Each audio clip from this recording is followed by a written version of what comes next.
What's up YouTube? Here we are, it's another week at the Home Theater Hobbyist, and this week we have the full review of the SVS PB-2000.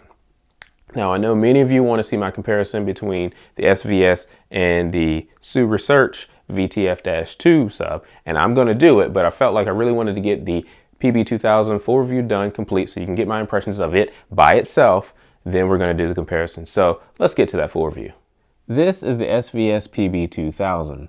This comes from SVS's 2000 series line, in which they have three subwoofers. The first is the SB2000, the PB2000, and the PC2000.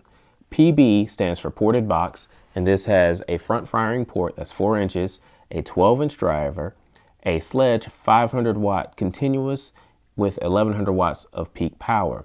It also has a frequency response from 17 hertz all the way up to 260 hertz. And it weighs 65 pounds. So now that you have the technical details, let's talk about how it looks. From a design standpoint, I really like it because it's really simple. You have the 12-inch driver here, a light, and the port. Overall, you have this black ash finish, which is not my personal favorite, but honestly, in a couple of months, it wouldn't really matter. You wouldn't notice. When you knock on it, the cabinet is solid. Everything is done really well. It's nice and premium, which is what you want. And if you don't like the speaker just sitting out there all by itself, you can always put the grill on, this is a very nice metal grill. It just plugs into the ports along the front and it's really simple, nothing to it. Now on the rear we have the plug input, the main on-off switch, the inputs that come from your receiver, either LFE or RCA, a remote trigger, a on or auto standby switch, a low pass filter, a phase, and a volume knob. One of the things that adds to the premium feel of this is the knobs. They have just a little bit of weight to them and a little click as you turn it around. It's probably hard to see there, but it's actually clicking every so often. Click there, there, there, there.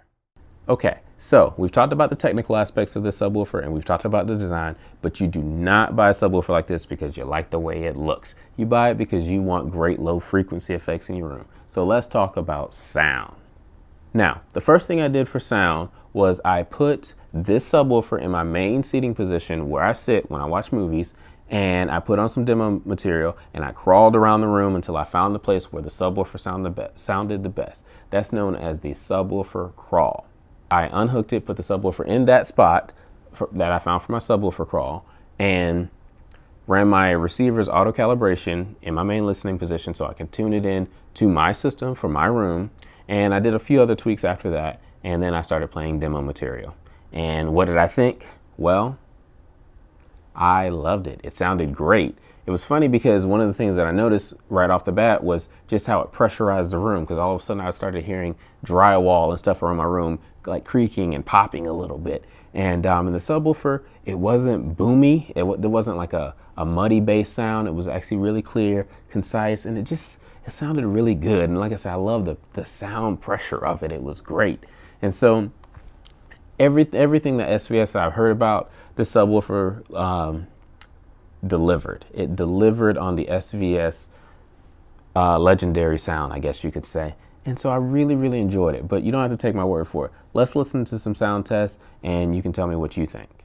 So for the sound recording, first of all, I've changed up my audio recording setup, so hopefully you guys can hear the bass better than you could in the VTF-2 video. But this is track 1 from the Subaru Search bass test CD. It's an organ symphony, and the author of this CD says that it has the strongest 16 hertz tone that they've recorded or they've been able to find. So let's just hear just a few seconds of this.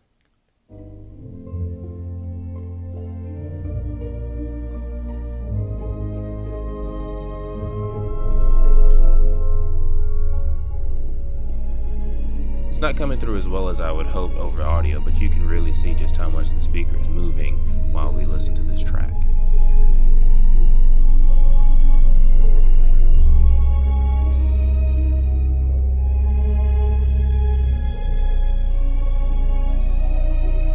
Okay, now that you've listened to the sound test, hopefully that came out. It probably won't come out because honestly, it's really hard to capture what this thing is doing at below 20 hertz and things like that on a camera microphone. I did set up and do a different microphone than I did for my Super Search review, but this still can't really capture it because some of the stuff you can just feel it. It's not something you can hear. You can feel it in your chest. But really, I promise you guys, if you're thinking about buying the PB-2000, you won't be disappointed. It's a great sub, and if you're coming from a home theater in a box or some lesser sub, you will really, really enjoy it. My previous setup included an Energy Take Classic 8-inch and a Polk Audio 10-inch. And those aren't high-end subs, I know, but that's what I had at the time.